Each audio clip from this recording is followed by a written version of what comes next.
একটা হচ্ছে যেটা আমি প্রথমেই বলে দিয়ে থাকি, যেগুলো জন্মজাত দিক্কত বা জন্মসূত্রে যাদের সমস্যা, মানে কি যাদের অটিজম রয়েছে, মানে ইম্যাচিওর বেবি, যারা অন্য মানুষদের থেকে বা বাচ্চাদের থেকে পিছিয়ে চলে, তাদেরকে তো সাইকোলজিক্যাল মেন্টাল প্রবলেম বলাই যায় না। তবে যেহেতু সেটা একটা সাইকোলজির বিষয়, সে কারণের জন্য আমরা এটাকে কথোপকথনে বলতে পারি যে তাদের সাইকোলজিক্যাল বা মেন্টাল প্রবলেম। কিন্তু actually they are special. Special মানে কি, তারা ইমম্যাচিওর। কারোর প্রিম্যাচিওর বার্থ হয়, হওয়ার আগে ব্রেন পরিপক্ক হওয়ার আগে, ব্রেন তৈরি হওয়ার আগে যাদের জন্মটা হয়ে যায়, বা যাদের পেটে বাচ্চা আসার পরে যাদের কোনো রকম ইনসিডেন্ট ঘটে বা কোনো কারণবশত সে দেখতে পাওয়া যাচ্ছে কি ব্রেনে অক্সিজেন পৌঁছাচ্ছে না, বা জন্মের পরে কিছু কিছু বাচ্চা আছে কাঁদে না, এটা খুব ইম্পর্টেন্ট একটা বিষয় নিয়ে আমি আলোচনা করছি। তো সেক্ষেত্রে তাদেরকে বলা হয় ইম্যাচিওর বেবি বা স্পেশাল চাইল্ড। এক্ষেত্রে কি কি লক্ষণ দেখতে পাওয়া যায়? মির্গি রোগ, তাদের দাঁতে দাঁত লেগে যাওয়া, অন্য বাচ্চাদের থেকে পিছিয়ে চলা, পাঁচটা সেন্সেস ঠিকমতো কাজ না করা। পাঁচটা সেন্সেস কখন ঠিকমতো কাজ করে না? যখন আমাদের ব্রেনে অক্সিজেন ঠিকমতো পৌঁছতে পারে না। মাথা, কানে এবং গলাতে সমস্যা তৈরি হয়। অনেক বাচ্চা আছে দেরিতে কথা বলে, তো তাদেরকে স্পিচ থেরাপি করানো হয়। ঠিক আছে, কিছু কিছু এমন ঘটনা ঘটে যে যাদের অবস্থা খুবই খারাপ থাকে, যারা বিছানায় শয্যাশায়ী হয়ে থাকে। এটা কিন্তু তন্ত্রক্রিয়ার প্রভাব ও প্রয়োগের কারণেও হয়, কিছু বাবা মার কিছু কর্মফলের কারণেও হয়। ঠিক আছে, তো আমি সেই দিকে যাচ্ছি না, আমি মেন ব্যাপারে কথা বলছি। মির্গি রোগটা ঠিক কি রকম? মির্গি হচ্ছে দাঁতে দাঁত লেগে যাওয়া। যখন আমাদের ব্রেনে অক্সিজেনের পরিমাণ কমে যায়, তখন সেটাকে এপিলেপসি বা মির্গি বলা হয়। বাংলায় মির্গি, এবং সাইন্টিফিক ভাষা সেখানে বলা হয় এপিলেপসি, দাঁতে দাঁত লেগে যাওয়া। এটা কখন হয়? একটা দহরা পড়ে। দহরা মানে হচ্ছে কি, যখন আমরা গভীর কোনো চিন্তা ভাবনা করছি বা আমাদের ব্রেনে যখন চাপ পড়ছে বা ব্লাড সার্কুলেশন ঠিকমতো হতে পারছে না, সেই সময় কিন্তু অক্সিজেনের পরিমাণ কমে যাচ্ছে, মানে ব্রেনে ব্লাড পৌঁছাচ্ছে না ঠিকমতো, ব্লাডের সাথে অক্সিজেনও পৌঁছাতে পারছে না। তখন গিয়ে কি হচ্ছে, আমাদের পুরো শরীর কাজ করা বন্ধ করে দিচ্ছে, এবং পুরো শরীর একটা ভাইব্রেশন উৎপন্ন হচ্ছে, কম্পন উৎপন্ন হচ্ছে। তখন আমরা দিক বিদিক জ্ঞান শূন্য হয়ে যাচ্ছি। ঠিক আছে, তো জেনারেলি ডাক্তাররা কি করে, এই সমস্ত ক্ষেত্রে বিভিন্ন রকম এখন তারা রিসার্চ করছে, ইনভেস্টিগেশন করছে। তো এই যে ইনভেস্টিগেশন, এটা কিন্তু পরীক্ষামূলক, এর 100% কোনো চিকিৎসা বেরোয়নি। আর যদি বেরিয়ে থাকে, তাহলে আমি বলবো কোনো ডাক্তার যদি আমার এই ভিডিও দেখে থাকেন বা বৈজ্ঞানিক দেখে থাকেন, অবশ্যই উত্তর দিয়ে জানাবেন, কারণ এটা নিয়ে শিবধামও রিসার্চ করছে। ঠিক আছে, বড় জোর তারা কি করে, ভিটামিন B12 এর ওষুধ দেয়, মিথাইলকোবালামাইন, মিকোবালামাইন, এছাড়া তারা ঘুমের ওষুধ খাইয়ে ঘুম পাড়িয়ে রাখে, কারণ নার্ভগুলো শিথিল হয়ে যায় সেই সময়। তো তারা কি ঝিমিয়ে থাকে, এর ফলে কি হয়, তারা তখন হাইলি অ্যাক্টিভ থাকতে পারে না, বোঝা গেল। এবং তারা পিছিয়ে চলে, তাদের পড়াশোনাও হয় না, এবং তাদের কি হয়, তারা কর্মবন্ধন ও বিবাহ বন্ধন থেকে যায়, তাদের না হয় বিয়ে, না হয় কর্ম, কারণ স্বাভাবিকভাবে তো জীবনযাপন করতে পারে না। ঠিক আছে, তাদেরকে হ্যান্ডিক্যাপ্টও বলা হয়। ঠিক আছে, এবং গভর্নমেন্ট থেকে তারা সুযোগ সুবিধা পায়। কিন্তু ব্যাপার হচ্ছে, আরেক কিছু ধরনের সাইকোলজিক্যাল মেন্টাল প্রবলেম রয়েছে, যেগুলো ভূতে ধরার বাইরে, ভূত প্রেতে ধরার বাইরে। সেগুলো কি, অনেকে দেখতে পাওয়া যায় যে ক্ষতি করা হয়েছে বা বুদ্ধি বন্ধন করা হয়েছে, মানে বুদ্ধি বন্ধন তন্ত্রের মাধ্যমে করা যেতে পারে, যেখানে বিচার শূন্য হয়ে যায় মস্তিষ্ক, এবং নেগেটিভ চিন্তন উৎপন্ন হয়। ঠিক আছে, এবং কেউ কেউ আছে ইচ্ছাকৃত, তার জীবনে কোনো খারাপ ইনসিডেন্ট ঘটেছে নিজের উপর, এখন দেখতে পাওয়া যাচ্ছে কি আমরা নেশা ভানে খুব অ্যাডিক্টেড হয়ে যাচ্ছি। অধিক মাত্রায় যদি গাঁজা সেবন করা হয় বা অধিক মাত্রায় যদি অ্যালকোহল আমরা নিই, তাহলে কি হয়, এই সমস্ত জিনিসগুলো আমাদেরকে আমাদের ব্রেনের মধ্যে কি একটা কেমিক্যাল রিয়াকশন তৈরি করে, একটা নতুন হরমোনাল রিয়াকশন তৈরি করে। এর ফলে কি হয়, দীর্ঘক্ষণ ধরে আমরা কিন্তু এমন একটা স্টেট অফ কনসিয়াসনেসে চলে যাই, যার ফলে আমরা কিন্তু স্বাভাবিকভাবে থাকতে পারি না। তখন আশেপাশের সব কিছুকে মনে হয় যে অন্যরকম। তো এই জিনিসটা কখন তৈরি হয়, যখন কেউ মেন্টাল প্রেসারে থাকে, তারা বেশি নেশা করে, বা নেশা করার জন্য কেউ কেউ নেশা করে। এর ফলে কি হচ্ছে, আমাদের মেন্টাল স্থিতি খারাপ হয়ে যাচ্ছে, এটা লস অফ নেচারের এগেনস্টে, সম্পূর্ণ বিরুদ্ধে। এক্ষেত্রে কি হয়, তখন তাদের দীর্ঘদিন ধরে নেশা করে করে করে করে তাদের একটা মেন্টাল প্রবলেম তৈরি হয়ে যায়। এটা কখনো একদিনে ঠিক হয় না।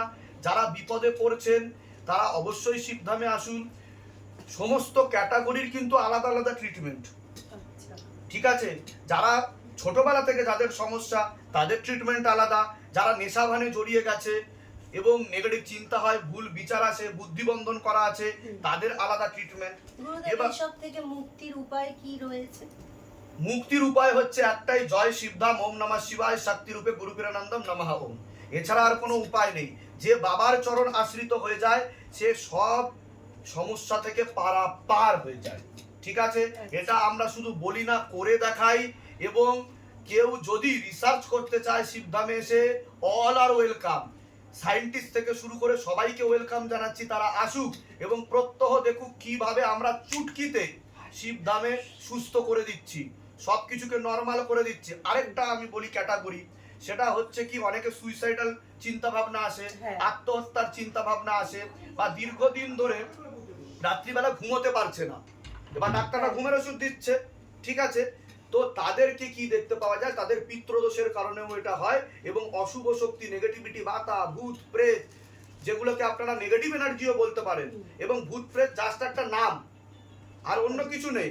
আমরা যদি মনে করি, সায়েন্স যদি এটা অনলি বিশ্বাস করে যে একটা নেগেটিভ এনার্জি আছে, একটা পজিটিভ এনার্জি আছে, তাহলে আপনারা বুঝে নিন যে আমাদের শরীরে বা আমাদের দেহ, বুদ্ধি, চেতনায় যখন নেগেটিভ এনার্জি হিপনোটাইজ করে নেয়, বশ করে নেয়, তখন কিন্তু আমাদের মধ্যে সাইকোলজিক্যাল ও মেন্টাল প্রবলেম তৈরি হয়। আচ্ছা ঠিক আছে? তখন আমরা হীনমন্যতায় ভুগি এবং কনফিডেন্সের অভাব। কোনো একটা জায়গায় গেলাম আমরা, তো সেই জায়গায় গিয়ে 100% কাজ করে আসতে পারি না। অনেকের আছে কি, যে যখন সবার সাথে থাকছে, নর্মালি থাকছে, কিন্তু যখন আমাদের পরীক্ষা আসছে, কোনো এক্সাম আসছে, বা কোনো আমাদের পরীক্ষামূলক একটা ব্যবস্থাপনায় আমরা গিয়ে উপস্থিত হলাম, যখন আমাদের জীবনের কিছু পরীক্ষামূলক ব্যবস্থা তৈরি হলো, ওখানে গিয়ে আমরা নার্ভাস হয়ে গেলাম এবং আমাদের হাত পা কাঁপা শুরু হয়ে গেল, আমরা অজ্ঞান হয়ে গেলাম এবং আমরা পরীক্ষায় গিয়ে সম্পূর্ণ ফেল হয়ে আসলাম। এবং এমনকি পরীক্ষার রাতে, পরীক্ষার দিন আগের দিন রাত্রিবেলা কিন্তু তাদের মধ্যে এমন সমস্যা তৈরি হয় যে তারা পড়াশোনাই করতে পারে না। তাদের মধ্যে নেগেটিভ চিন্তা আছে, এই বুঝি আমি ফেল করে যাব, আমি কিচ্ছু লিখতে পারবো না। এই যে চিন্তা ভাবনা, এগুলো কিন্তু অশুভ শক্তির কারণে হয়। অশুভ শক্তির সব চিন্তা, নেগেটিভ এনার্জি, আচ্ছা ঠিক আছে? নেগেটিভ এনার্জির কারণে এই ধরনের গুলো হয়, যেগুলো আমরা কুপিত বায়ুও বলে থাকি। কিছু কিছু কুপিত বায়ুও এত শক্তিশালী হয় যে প্যারালাইসিস পর্যন্ত করে দিতে পারে, আমাদের ব্রেনকে নষ্ট পর্যন্ত করে দিতে পারে। এবং যাদের পিতৃ দোষ রয়েছে, সেই পিতৃও কিন্তু চাপ দিয়ে এই সমস্ত ঘটনা ঘটায়। এবং আমি একটাই কথা বলবো, এটা কোনো এমন সমস্যা না যেটা সলিউশন হবে না, কারণ শিবধাম এতে সিদ্ধহস্ত। আমি কোনো মেডিকেল সায়েন্স নিয়ে কোনো কথা বলবো না, তারা অলরেডি রিসার্চ করছে। মেডিকেল সায়েন্স তো এখনো এটাই বলতে পারেনি যে আমাদের নার্ভাস সিস্টেম কিভাবে কাজ করে, ঠিক আছে? তো আগে এটা তারাও রিসার্চ করছে এবং তারা বোঝারও চেষ্টা করছে যে আমাদের 5টা সেন্সেসের উপরে এমন অনেক জিনিস রয়েছে যেগুলো কিন্তু আমাদের বর্তমান মডার্ন মেডিকেল সায়েন্স ধরতে পারছে না, ঠিক আছে? যতই আমরা এগিয়ে যাই না কেন। আর ওষুধেরও একটা কুপ্রভাব আছে আমাদের শরীরে। যদি উই আর হ্যাবিচুয়েটিং উইথ মেডিসিন, যদি রেগুলারলি যদি আমাদের এটা চলতেই থাকে, তাহলে আমাদের কিডনি, লিভারেও এফেক্ট করে। প্রত্যেক ক্রিয়ার সমান ও বিপরীত প্রতিক্রিয়া আছে, ঠিক আছে? তো আমি বলবো আয়ুর্বেদের পথে আপনারা যেতে পারেন। এছাড়া আপনারা কোনো যারা এক্সপার্ট তাদের শরণাপন্ন হন। আর একদম সলিউশন না পেলে শিবধাম তো অবশ্যই আছে, আমরা কিন্তু অবশ্যই তৈরি শিবধামের তরফ থেকে, ট্রাস্টের তরফ থেকে আপনাদেরকে সাহায্য করার জন্য। এবং হতে পারে কেউ একদিনে ঠিক হচ্ছে, কেউ 10 দিনে ঠিক হচ্ছে, কারণ 1 বছর লেগে যাচ্ছে। কারণ যত প্রবলেম গুরুতর হবে তত কিন্তু সময় লাগতে পারে। আর জন্ম থেকে যে সমস্যাগুলো হয় জেনারেলি, সেই সমস্যাগুলো সময় লাগে, আর সেগুলো জেনারেলি 100% ঠিকও হয় না। যদি কোনো ডাক্তার বলে থাকে যে 100% ঠিক করে দেবো, তাহলে সে ডাহা মিথ্যা কথা বলছে। গুরুদেব কেন ঠিক হয় না 100%? তার কারণ জন্ম থেকেই তাদের সমস্যা। একটা মোবাইল যখন তুমি কিনছো, যদি কোনো খারাপ মোবাইল কেনো, তাহলে তুমি সেটাকে ইউজ করবে কি করে? তুমি কি পারবে ইউজ করতে? একটা টিভি যখন তুমি কিনছো, সেই ইউজটা তো কেনার সময়ই তোমার তো সেই টিভিটা খারাপ, তাহলে বাড়িতে এসে ইউজ করবে কি করে? সেটা সাউন্ড আসছে না। বোঝাতে পারছি না? বোঝাতে পারলে এর থেকে সহজ উত্তর আমার মনে হয় না হয় বলে। সুতরাং এগুলো আসেন আপনারা, তাদের আলাদা আলাদা ট্রিটমেন্ট আছে, আলাদা আলাদা আমাদের স্পিরিচুয়াল হিলিং হয়। ঠিক আছে, চক্র হিলিং হয়, তার উপর আমরা কাজ করি। এটাও একটা সায়েন্টিফিক, যেটাকে স্পিরিচুয়াল সায়েন্স বলা হয়, যেটাকে পরাবিজ্ঞান বলা হয়। এটা জড়া বিজ্ঞানের মধ্যে আসে না, এটা বিশাল বড় একটা তত্ত্ব, যেটা আমরা প্যারানর্মাল সায়েন্স নিয়ে রিসার্চও করছি, ইনভেস্টিগেশনও করছি এবং প্রত্যেকদিন প্রুফও করছি আমরা। ঠিক আছে, আশা করছি বিষয়টা অনেক ক্লিয়ার হয়েছে। জয় সিদ্ধ। জয় সিদ্ধ। গুরুদেব আরেকটি কোশ্চেন ছিল, হুম, ধ্যান জপের বিষয়। ধ্যান জপ করলে কি হয় বা ধ্যান জপ কেন করতে হয়, বা শরীরে কি কি উপকার হয় ধ্যান জপে? ধ্যান জপের তো আলাদা আলাদা প্রক্রিয়া আছে।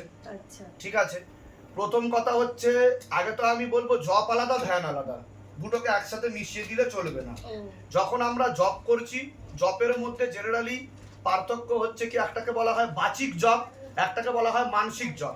মানসিক মানে যেটা মনে মনে করা হয়, জীব নড়বে না। আর বাচিক মানে যেটা জীব নড়বে উচ্চারণ করে, লাইক ওম নমঃ শিবায় সন্তায় কর্ণত্রায় হেতবে নিবেদয়ামি চত্বানন্তং গতি পরমেশ্বরম। এই যে আমি মন্ত্রটা জপ করলাম, এটাকে বলা হয় বাচিক জপ। আচ্ছা, কিন্তু যখন আমি এই মন্ত্রটাই করব, মনে মনে করব, আমার জীব নড়বে না, সেটা হয়ে গেল মানসিক জপ। আচ্ছা, বোঝা গেল? আবার জপ জপ হচ্ছে আমাদের মনের যে কনসিয়াসনেস আছে তার উপর ডিপেন্ড করে হয়। যেমন হচ্ছে মনের উপর আছে মহামন।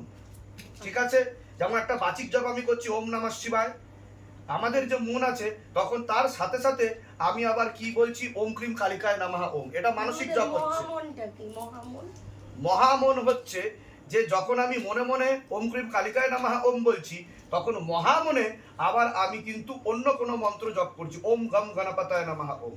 সেটা কিন্তু প্রো লেভেলের ক্ষেত্রে, যখন সাধক অনেক প্রো লেভেলে যখন সাধনা তপস্যা করে, যখন তারা চক্র নিয়ে কাজ করে, কুণ্ডলিনী শক্তি নিয়ে কাজ করে, তখনই এটা গুরুর শরণাপন্নে থেকে সম্ভব, আদারওয়াইজ সম্ভব না। যারা বিগিনার আছে তারা আগে বাচিক দিয়ে শুরু করুন। জব কিন্তু শরীরে দাঁড়ায়, জব আপনারা সব থেকে ভালো মালা দিয়ে করতে পারেন। ঠিক আছে, এই জব নিয়ে ভিডিও বানানো আছে অলরেডি। আর জব করলে কি হয়, যদি আপনার নেগেটিভ এনার্জি থাকে শরীরে থাকবে না, আপনার হাত কম্পন হওয়া শুরু হবে। ঠিক আছে, আপনার চোখ বড় বড় হয়ে যাবে, আপনি ঘামাতে শুরু করবেন, অস্বস্তি ভাব লাগবে, ভাববেন আপনার প্রেশার বেড়ে গেছে। কিন্তু না, প্রেশার মানে কি? প্রেশার মানে হচ্ছে রক্তচাপ। রক্তচাপ কখন বাড়ে? যখন হার্টবিট বেড়ে যায়, পালস বেড়ে যায়। কারণ আমাদের যে একটা এনার্জি আছে, সেই এনার্জির মধ্যে যখন রিয়াকশন তৈরি হয় তখন এটা তৈরি হয়। এটা কুপিত বায়ুর কারণেও হতে পারে। এরকম যদি হয় তো অবশ্যই আপনারা শিবধামে যোগাযোগ করতে পারেন। তার পাশাপাশি মানসিক জপও করা উচিত। এর ফলে কি হবে, আমাদের যে অরা থাকে, চক্রের পাশাপাশি যে অরা থাকে, সেটাও স্ট্রং হয়। এর ফলে আমরা শারীরিক ও মানসিক ভাবে আমরা সুস্থ থাকতে পারবো। আমাদের যে সূক্ষ্ম জগৎ আছে সেটাও কিন্তু, আমাদের যে সূক্ষ্ম শরীর আছে সূক্ষ্ম জগতে, সেটাও সুস্থ থাকতে পারবে। আর সূক্ষ্ম শরীর ঠিক থাকলে আমরা স্থূল শরীরকেও কিন্তু তাড়াতাড়ি রিকভারি করতে পারবো। ঠিক আছে, জয় শিব। জয় শিব। এবার দেখো, এই